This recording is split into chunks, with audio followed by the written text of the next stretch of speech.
Are you able to hear us all right? Oh, nice. Lots of thumbs up. Yeah, it's working good. perfect. Cool. All right. Hello, everyone. Today we are going to talk about messenger bug hunting with Luke and myself, Samuel. First of all, who are we? So, Luke, security researcher, working sometimes on meta bug bounty programs, sometimes on other things. Yeah. Me, as you can see, I'm not Farah.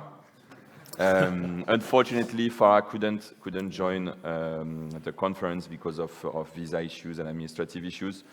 So I'm replacing her today. And I am also a colleague of Farah, engineer in the bug bounty team. We are gonna start the talk with some explanation about how our bug bounty program works.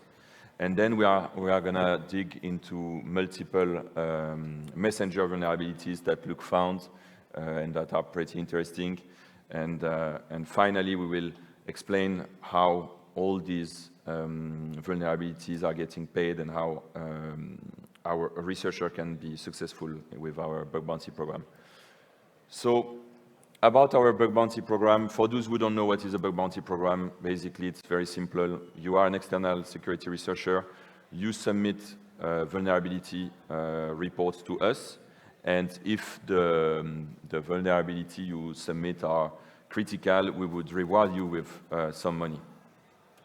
The way we see it at Meta, the bug bounty program, we see it as the last line of defense in terms of security. Basically, as you can see on the picture here, the bug bounty program stands after all other risk mitigation process we have in the company. And basically, they are the last chance we have to find a vulnerability before it is exploited in the wild eventually. Usually, we will try from every vulnerability that we receive in the bug bounty program to shift left and to not receive them anymore in the vulnerability program. And for example, here you see we could shift at the manual detection level, which is like security reviews, or the automated detection level, which are, for example, static analysis tool and these kind of things, or even at the prevention level, which is better education for the software engineer so they don't write bad code in the first place, or using framework that are safe by default and all these kind of things. Some key and figures about the bug bounty program. We exist in 2021. We consider that everything we expose is in scope. We don't have like things that we consider like not in scope. If something affects Meta as a company, we consider it in scope. We have paid 8,500 reports and received more than 170,000 reports. And we receive yearly approximately 10,000 reports, usually a bit more, 12,000, something like that. And something quite important, the bug bounty program is a tool that is heavily used in the company to find tendencies and trends in terms of vulnerabilities and drive the attention of the rest of the security in Meta to certain issues. This is about how our reward works. So these are some examples of rewards that we would pay. We don't follow CVSS at all. We follow our own guidelines that are based on how we consider impact in the company. So, for example, an account takeover would be paid $130,000. A page admin disclosure, so being able to know who is the admin of a page, it would be paid $5,000. And on top of all these rewards, we would have a set of bonus. So, Hacker Plus bonus, which is a league system. I will explain more later. But basically, you can get usually up to 30% bonus on the original amounts. Please. All right. Thank you, Samuel. I'm going to give you guys a quick overview of Messenger, just because we're going to be talking about it a lot today. And a lot of these bugs will sort of like rear their head after you see this architecture stuff. So what is Messenger? Just to have like hands, like who uses Messenger every day? I'm curious in Argentina. Who uses WhatsApp every day? Oh, wow. Okay, cool. I would say it's almost like the inverse in where I'm from, Canada. But I also look at WhatsApp and I also report bugs there. But yeah, today we're going to be talking about Messenger. It's a very popular messaging app. It's available across like a large swath of clients, right? So you have installed on Android, you have installed on iOS, you have like a web page like messenger.com. You can go there. There's all these different clients, and it's even available as a native app in Quest. So if you're in VR, you can use Messenger. Okay, cool. So Messenger is great because it allows you to do messaging and calling. It's very similar to WhatsApp in that regard. And for the messaging architecture, there's a couple of things I want to point out. First of all, I'll point out that these slides were taken from Andrew and the Meta guys from their Hexacon presentation, which is about like full RCE in Messenger. Today we won't get full RCE, but we'll talk about some interesting bugs. But nevertheless, this is the messaging architecture. It's based on MSys, so it's a cross-platform messaging stack written in C. And also, on top of that, you have the Messenger Core Foundation, which essentially manages all the objects that will be used by MSys. Just remember MCF, because we'll see it a lot later. Moving on, we have the Messenger calling architecture. So what's cool with calling is you have really two attack surfaces. You have the signaling. So signaling just means like, I'm calling you, pick up, you click pick up, all that signaling, right? And then the media, which is actually the voice and video streams. What you'll want to remember from this slide, though, is that there's something called RSys. So like there's MSys for handling messaging. There's RSys, which is a native library for handling calling. And here's the slide that I've added. This is sort of like my MO as to why I think Messenger is so interesting to look at. So Messenger, first off, has around 900 million users at any given moment, but it also has a very large attack surface just because of how much functionality is below the like calling and messaging portions. The bugs that we're looking at today are in these specific features, so extended content messages. So if you send a user a URL and the preview is generated, that's an extended content message. AR effects within group calls, so you'll see that in a moment, but when you're in a group call, you can like put a Santa Claus mask on or something. And then finally, we're going to talk about mentions and word effects. So all of these are kind of like the edge case features that you maybe don't use every day, but are still present in Meta products. And the other really nice thing with Messenger is you have end-to-end encryption by default introduced in December of 2023. So that means that there's a ton of client-side validation now, because if it were server-side validation of messages, that wouldn't be end-to-end encrypted. Does everyone get that? Okay, awesome. How I personally look for bugs, and if you're new to bug hunting, especially in Android, what I really like to use is Frida for dynamic analysis. It lets you hook into processes and sort of change memory. You'll see all my POCs today use Frida to like modify something and then send it across the wire. I use JADX to decompile the Android application so that I can read decompiled Java code. I use Ghidra in order to decompile C code, so native libraries. And then I use AFL++ for fuzzing various portions of the native libraries in Messenger. And finally, I just want to say the bugs I picked here today, there were a few that I had that I thought were easily comprehensible, and they span a bunch of impact levels and discovery methods. So the bugs I found were discovered in a bunch of different ways, and I think you might learn something from that. So the first bug we're going to talk about is related to threads. Has everyone heard of threads? Cool. So threads, there we go. Threads is an application that Meta has come out with that allows you to sort of share small text messages and have like these public conversations. It's built on top of Instagram, so they share a lot of stuff. But how it relates to Messenger is that Messenger allows you to click like a thread from that app and click send via Messenger. And what happens is you can send those via end-to-end encrypted chats, and it's represented by one of these extended content messages.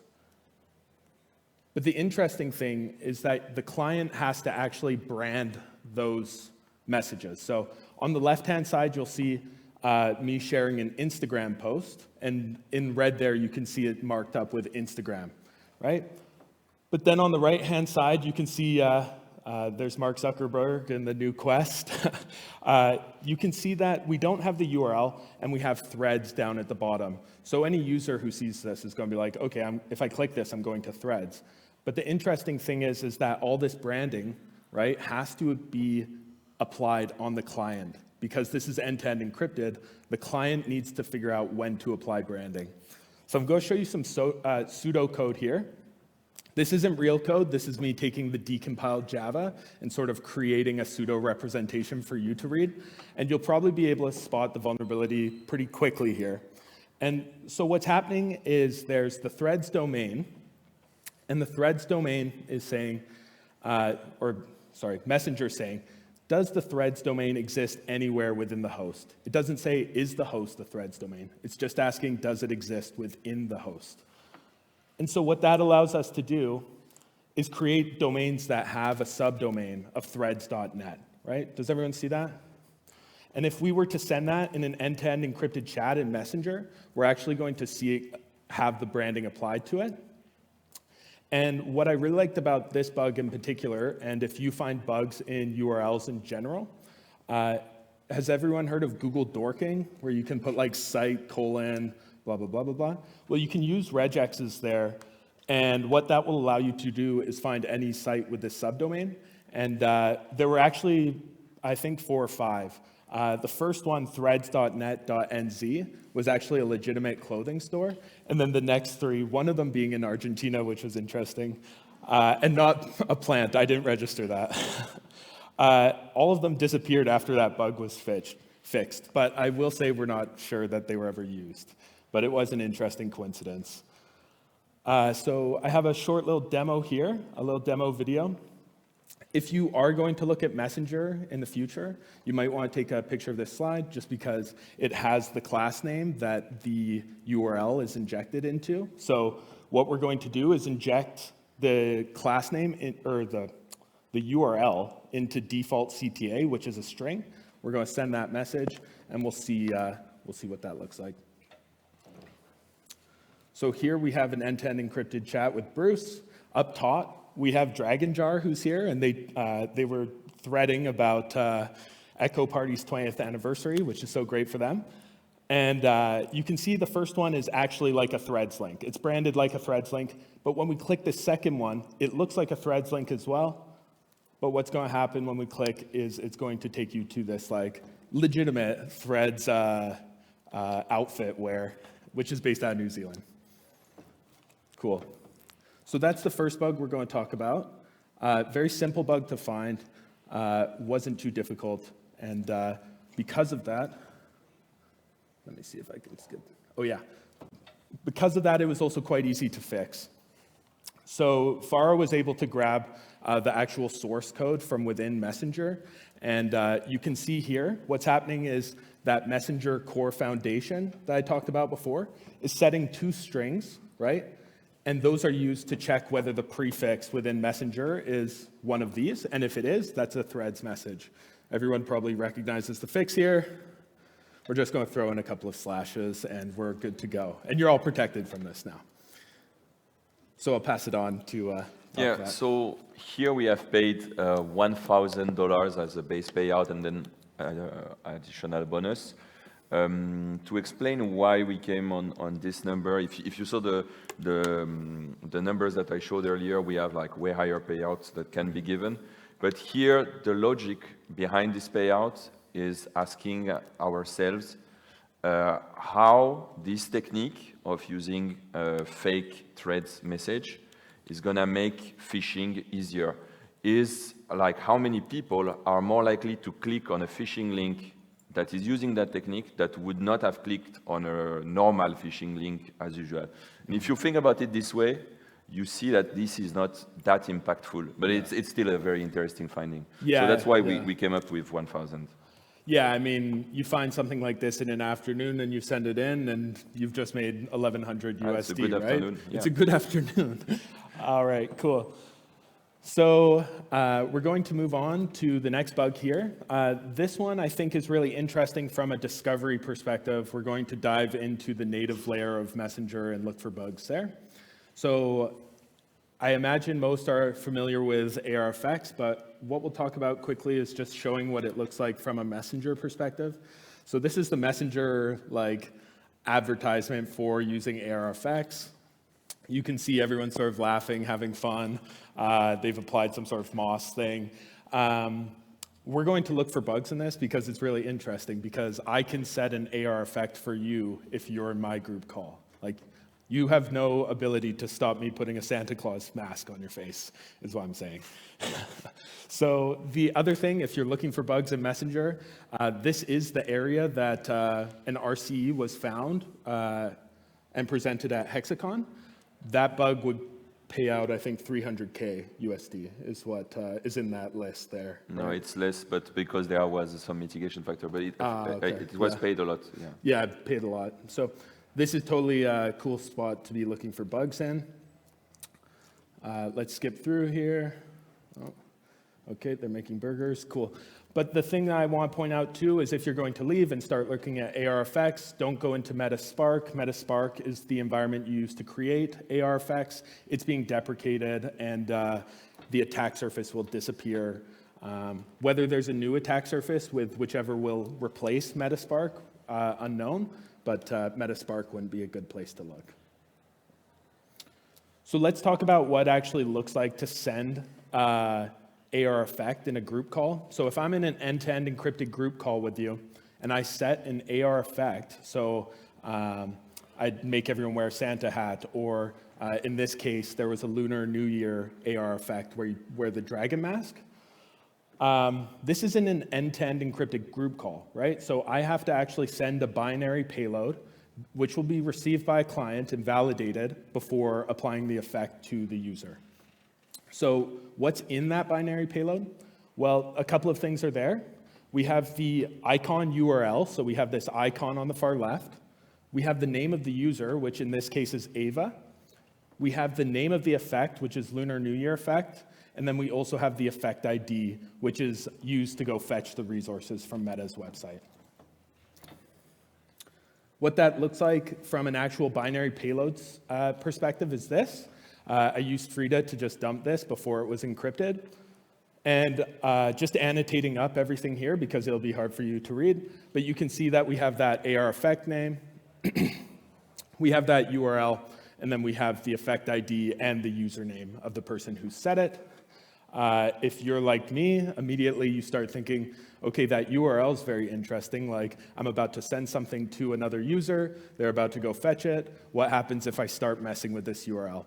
Well, Meta is not so naive. They realize that they need to validate that that URL is actually within a network, a content delivery network. But how is that done? So every AR effect icon is going to be required to be hosted at this scontent xx.fb CDN, Facebook Content Delivery Network.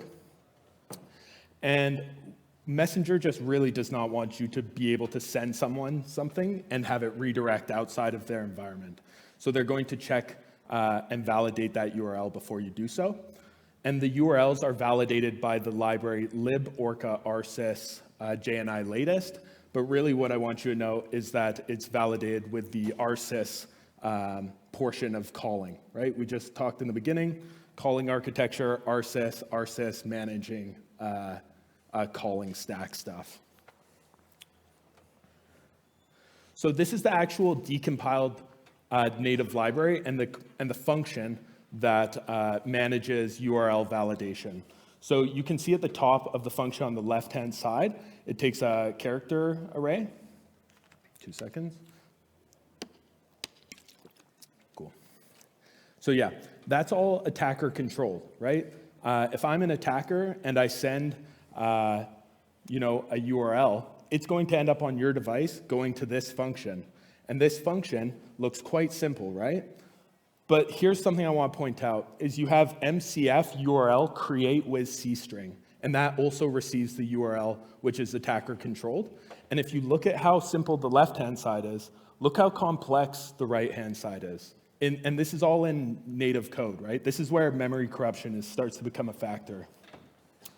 So when you see a very complex piece of code and an attacker-controlled string, your spidey senses should start flickering and go, okay, maybe I should fuzz that. Maybe I should use AFL++ and try and fuzz that input and see if I can get any sort of memory corruption. Because there's so much complexity hidden below this MCF, so Messenger Core Foundations call, to create a URL object with a C string. It's very complex.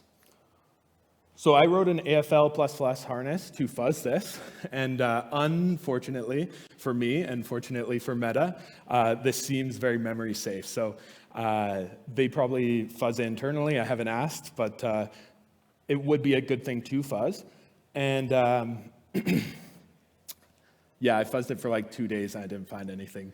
If you want to try, just message me on Twitter or something if you find anything, because I'd love to know. But I also thought, okay, what about fuzzing the actual logic of this function, right? Because this is a validation function. It's saying, yes, this URL is good, or no, this URL is bad.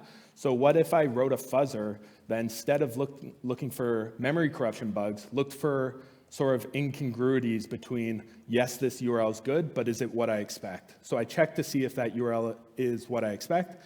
And if it's safe and it's what I expect, that's great. But if it's safe and it's not what I expect, that's bad, and we should look at that case. Cool. So this is the actual fuzzing code here on the left, and this is my AFL run. You'll get an idea of what's happening here if you read the code. So what's happening is it's checking that URL with the provided URI, and then it says, did Meta say yes or no, this is safe? If Meta said it's safe, just make sure that we have that same domain name there. And if we don't, throw an error, because that's something we expected to see, but if it's not there, that's very interesting. And of course, after running for about a day and 44 million iterations, we had 13 examples of unique inputs that would cause this incongruity. Does that make sense to everyone so far? Follow along? Okay, cool. Great. Okay, cool. So this is the actual harness running. You can see up at the top in the yellow highlighted portion, this is me running with a valid URL. And you can see that Meta says, yes, this URL is safe. And then I say, yeah, that's what I expected. It's actually safe. But then on the lower portion, you can see this URL is safe by Meta standard, but it's not what I was expecting. I wasn't expecting to have a query parameter, sort of the very first thing, without a terminating slash, which is kind of funny because it harkens back to the first bug a bit. So whenever I find an input that I can set, and I'm kind of excited when I see a crash like this, I go, what happens if we actually set it in a real world scenario? And let's see what sort of thing happens. So in a moment here, I'm just going to play this POC, and you'll see on the left-hand side an Android device, and on the right-hand side, there will be another Android device, which is receiving the malformed URL. Let's see here. And also, I don't have enough friends to join me on calls and receive bugs, so it's just me 3 times. So here we are. I'm setting myself just a normal AR effect. You'll see in the bottom corner, there's like a toast being generated, like I had mentioned earlier. And this is that binary payload with the URL in it and all. So there I am, enjoying my time in the Lunar New Year headset. And what I'm doing now is I'm just changing the POC to my one that sets the malform. This is all using Frida, by the way, so if you're not familiar with Frida, it's a great thing to do. And when I set it, it crashes Messenger. And anytime this person tries to rejoin, their Messenger client will crash because a bug has just been triggered. You can see on the left-hand side, I'm flying through the air, not caring too much because the sender doesn't crash. And this doesn't affect iOS, so the device at the bottom isn't affected either. But this one on the far right will continuously crash. And so if you have someone who you don't like joining your group call, this would have been a great way of keeping them out. Cool. But it was very low impact is something that you need to keep in mind, right? Like you needed to add someone to a group chat. So that was reflected in the payout, right? So, but it was very interesting to find, I thought. So the fix for this was that Meta was looking for an actual path all the time. And if the path were invalid or not available, it would throw a Java exception and kill the Messenger client. And that's the fix within the Meta source now. Cool. And now we'll just move straight on to the final bug. I think we're making fine time. The thing's not running anymore. It just keeps saying end. I think we're not at that time. It was on 2 minutes since the beginning. Perfect. Okay, cool. So the final bugs that we're going to talk about are mentions and word effects. Who's used mentions in like a chat to like at your friend and be like, notify them? I imagine, okay, like a fair few, right? Who's actually used word effects to create an emoji storm in your chat? Yeah, see, it's like way less. And it's because these are sort of features that are there, but not used all the time. Sorry, Messenger folks, if you're listening. So mentions and word effects. Messenger has a lot of functionality that you don't initially interact with all the time, right? You're using mentions, yeah, sometimes, but word effects, not very often, I would say.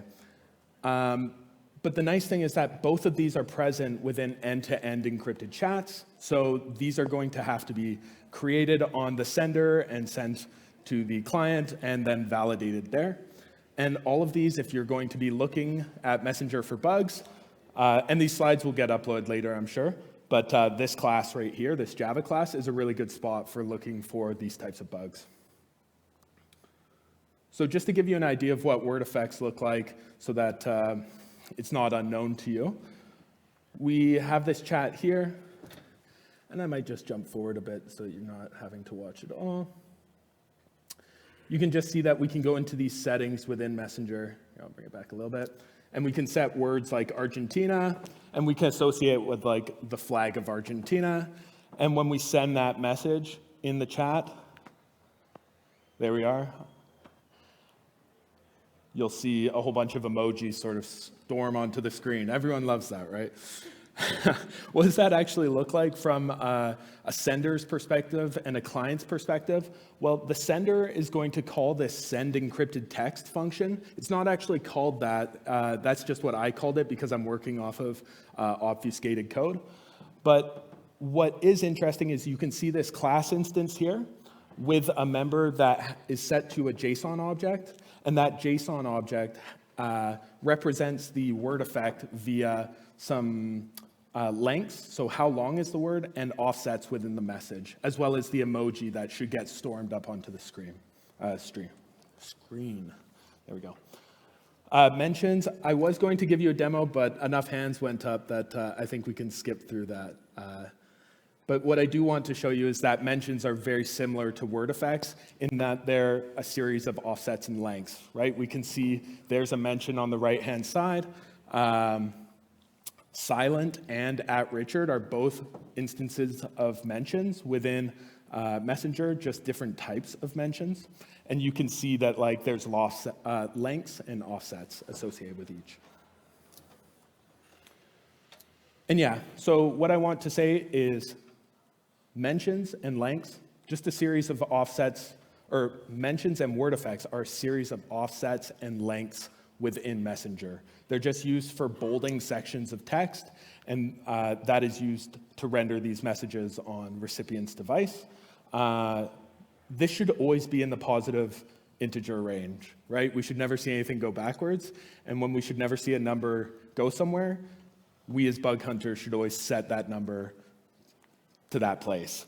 So let's see what happens when we set negative mentions. And I'm just going to skip through here so that we don't spend too much time. So that's a mention that's just normal. We can see standard array offsets and lengths here. And then what we're going to do is just set our POC that will make it negative and go out of bounds. So the left-hand side is the sender again, right-hand side's the recipient. And when we send it this time, we're going to set negatives. So go out of bounds. We'll send that.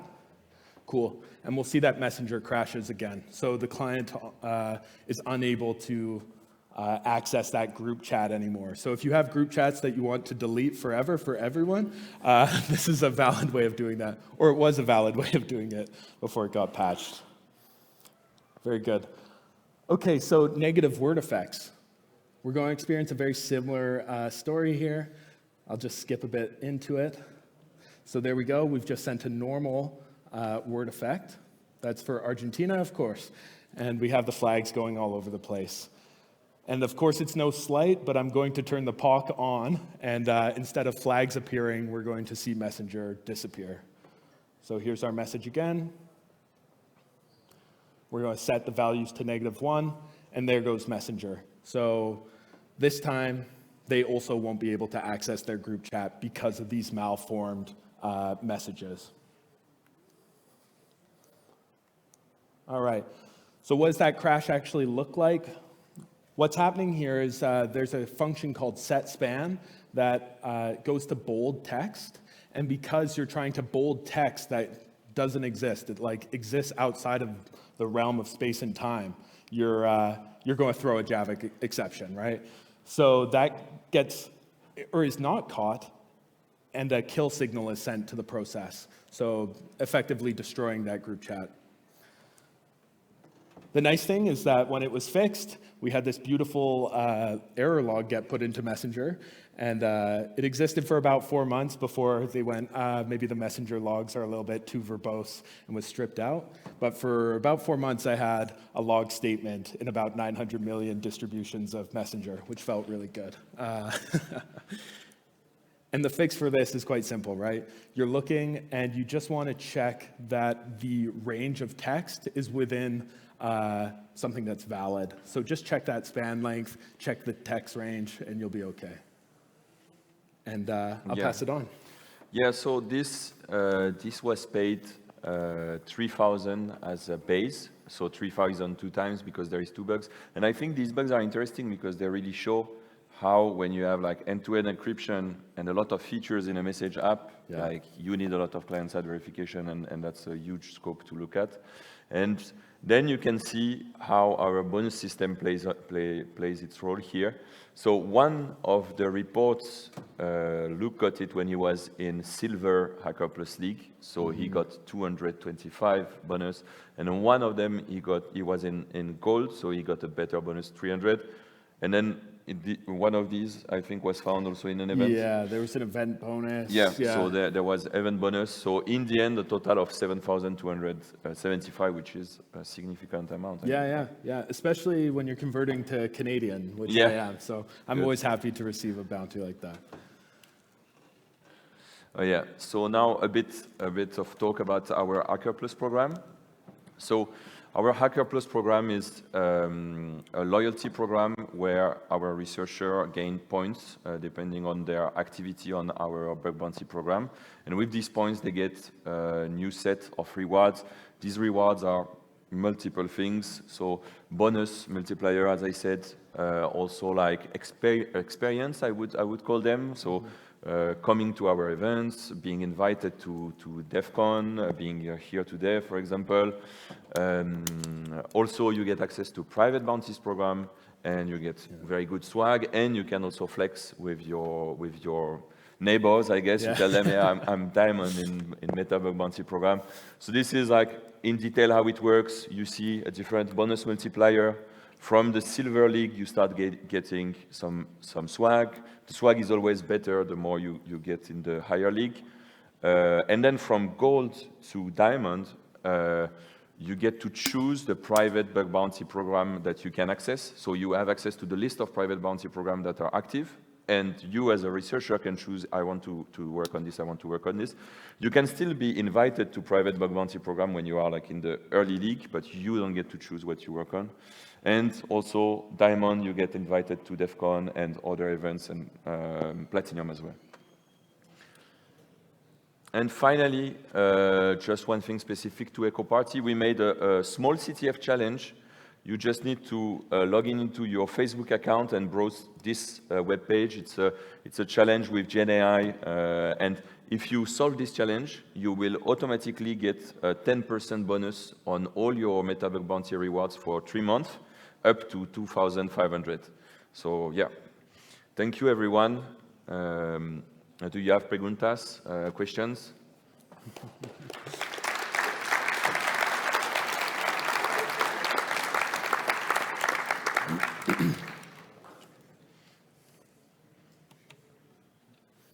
Yep. Great talk, Luke. Yeah, I have a question about the bugs in Android, right? Were you able to figure out ways to fuzz it in iOS? Sorry, That's please, can you repeat the question? Oh, yeah. Great talk, Luke. My question is that I saw that in a lot of the bugs were in Android, and you were talking about iOS as well. Is there a way for you to start fuzzing on iOS so you can like double up your bounty amounts? That's a good question. The answer is that I'm not aware of how to fuzz on iOS. I know it's possible, but the reason that I maybe wouldn't is that MSys library and the RSys library that I was fuzzing, that library is built for all clients off of the same C source. So the RSys library is going to be the same for iOS and Android.